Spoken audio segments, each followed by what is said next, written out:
Deux nations, 30 milliards de mètres cubes de gaz. C'est massif. Ouais, c'est massif.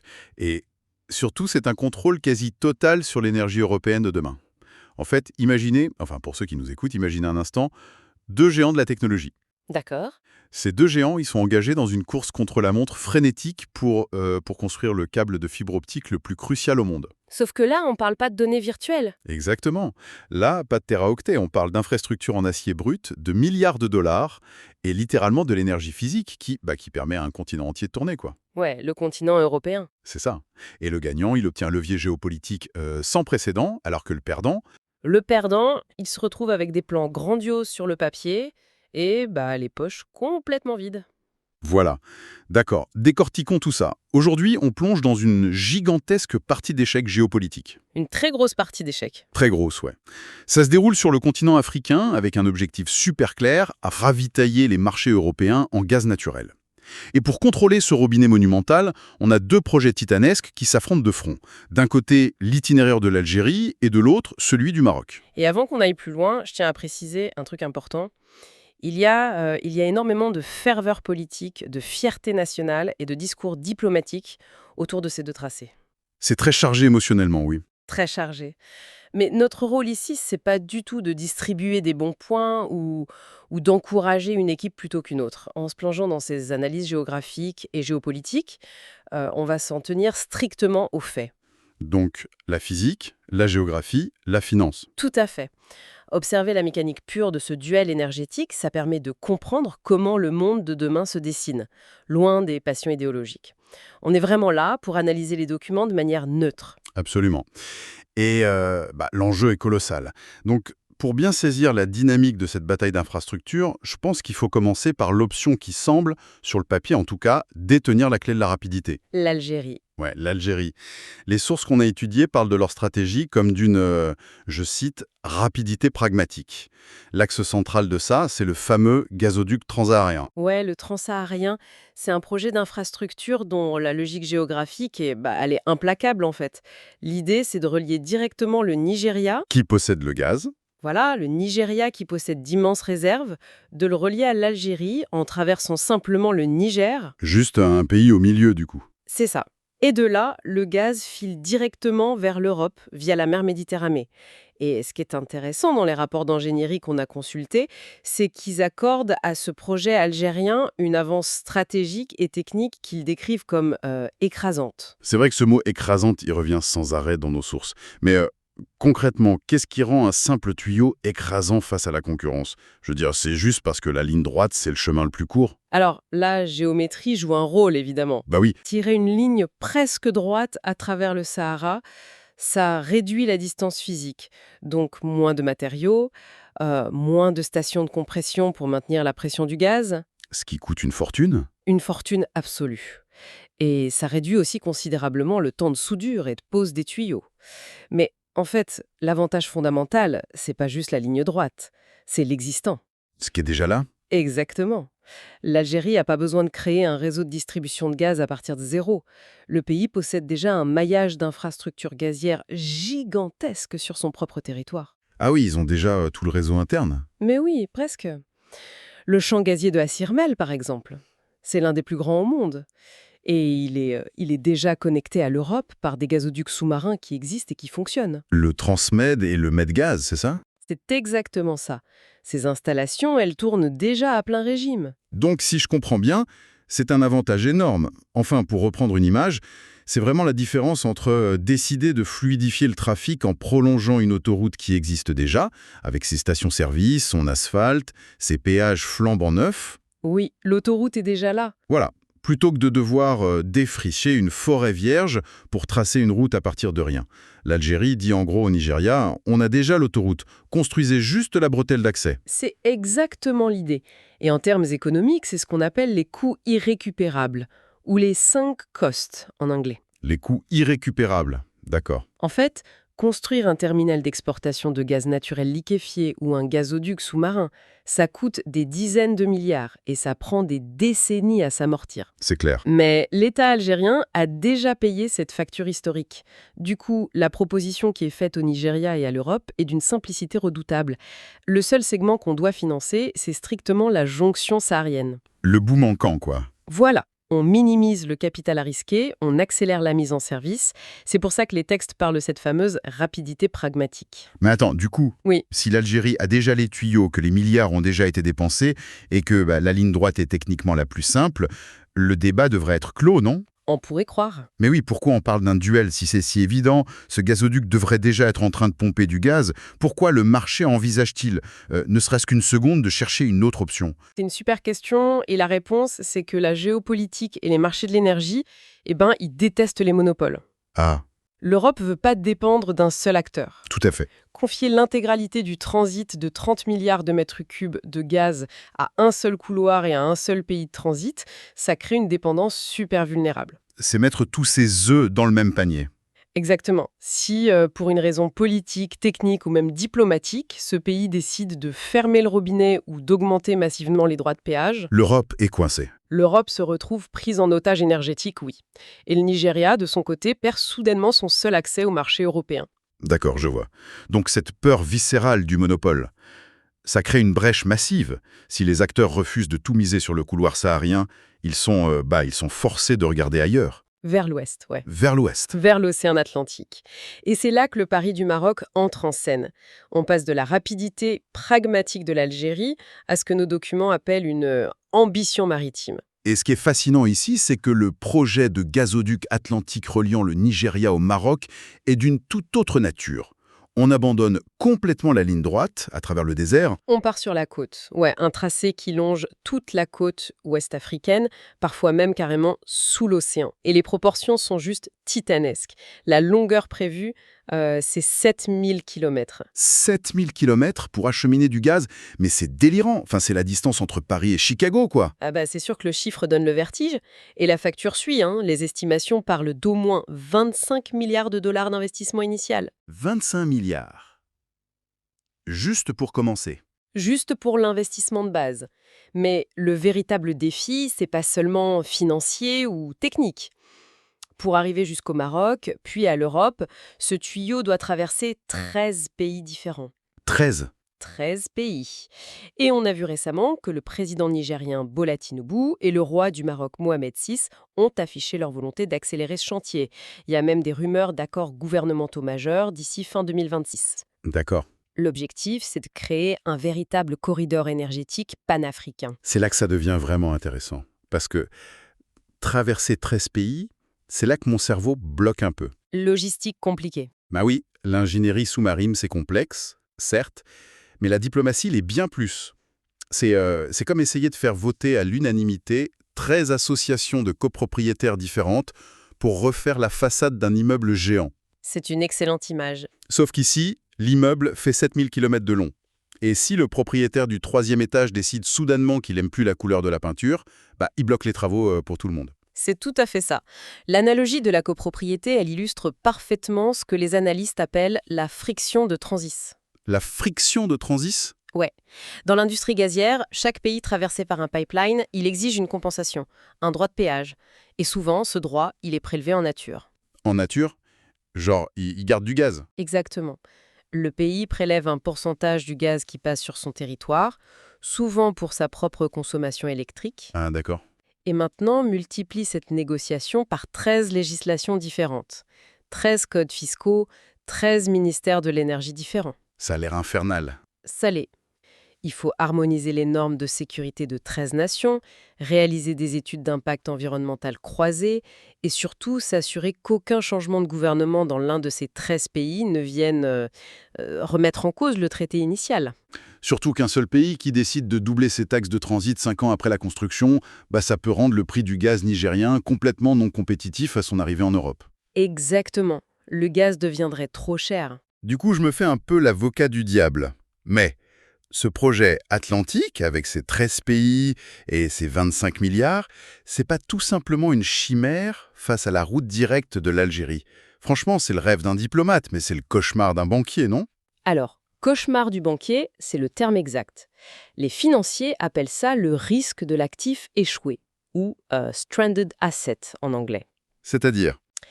Si tu investis 25 milliards et que le projet s'arrête au 8e pays à cause d'une crise politique locale, ton tuyau ne vaut plus rien, il est échoué. Il produit aucun revenu. Ah ouais, t'as un tuyau vide à moitié fini. C'est une vulnérabilité extrême. Mais pourtant, ce projet marocain existe et il progresse diplomatiquement. Pourquoi? Parce qu'il résout le fameux problème du monopole dont on parlait. Ah, la boucle est bouclée. Et pas seulement. En traversant 13 pays, le Maroc propose de désenclaver toute l'Afrique de l'Ouest. Ça offre au Nigeria non seulement une route vers l'Europe, mais aussi l'accès à 13 nouveaux marchés régionaux sur le trajet. C'est pas juste un tuyau d'exportation, c'est un réseau de développement local. Ce qui place le Nigeria dans une position absolument fascinante, en fait.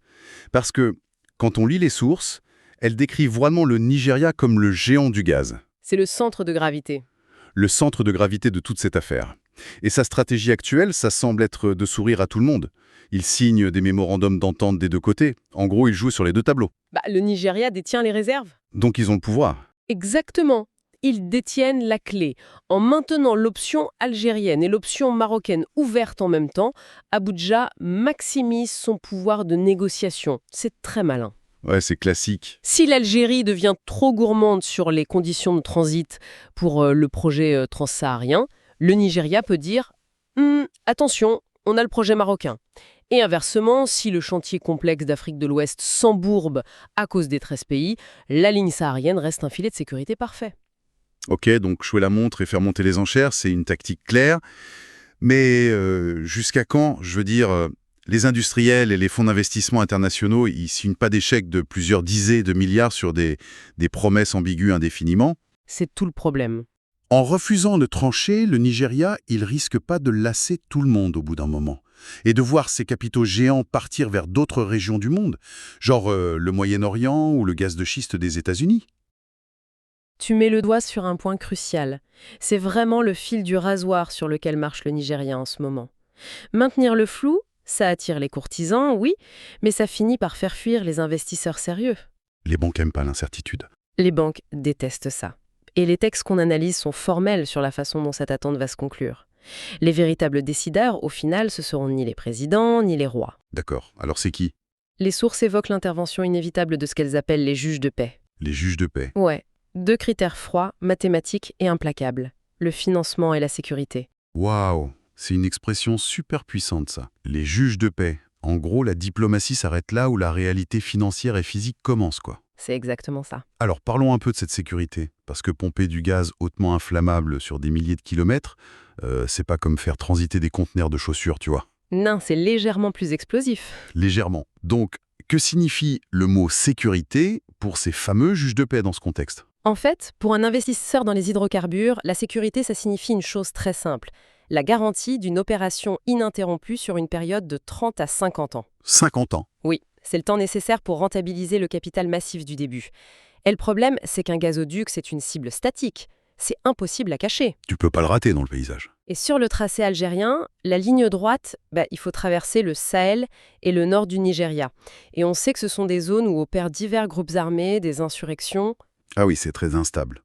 Très instable. Et un seul sabotage, juste une seule charge explosive sur une station de compression isolée en plein désert, et c'est l'approvisionnement de toute une partie de l'Europe qui s'arrête net. Ah ouais, la vulnérabilité est folle. Et j'imagine que la route marocaine, de son côté, malgré son aspect en partie sous-marin, elle n'est pas épargnée par ce juge de paix non plus. Pas du tout. Les infrastructures sous-marines et côtières, elles affrontent d'autres défis, comme la piraterie dans le golfe de Guinée. Ah oui, les pirates. Ça nécessite une surveillance navale constante et coûteuse.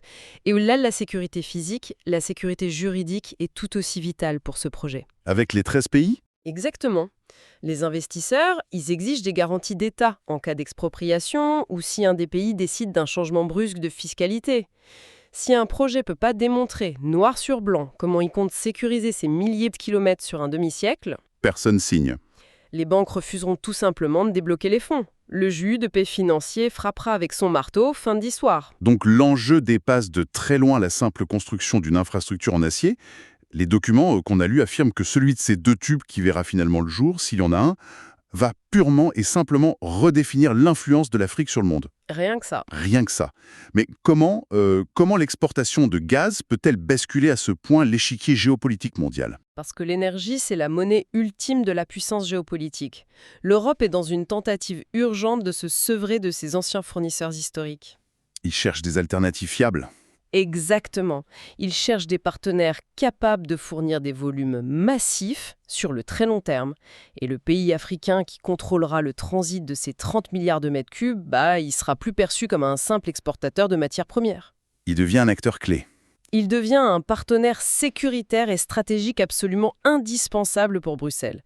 Ça veut dire un accès privilégié au marché européen, des transferts de technologies massives vers l'Afrique et un poids diplomatique inédit dans les négociations internationales. En gros, l'Afrique passe du statut de fournisseur à celui de codécideur de la stabilité européenne. Et c'est là, je trouve, que cette bascule géopolitique permet de répondre à la question essentielle qu'on doit se poser. Pour tous ceux qui nous écoutent, pourquoi on devrait s'y intéresser? C'est la vraie question. Parce qu'on peut se dire, bon, qu'on soit passionné par les tuyaux en acier ou non, on s'en fiche.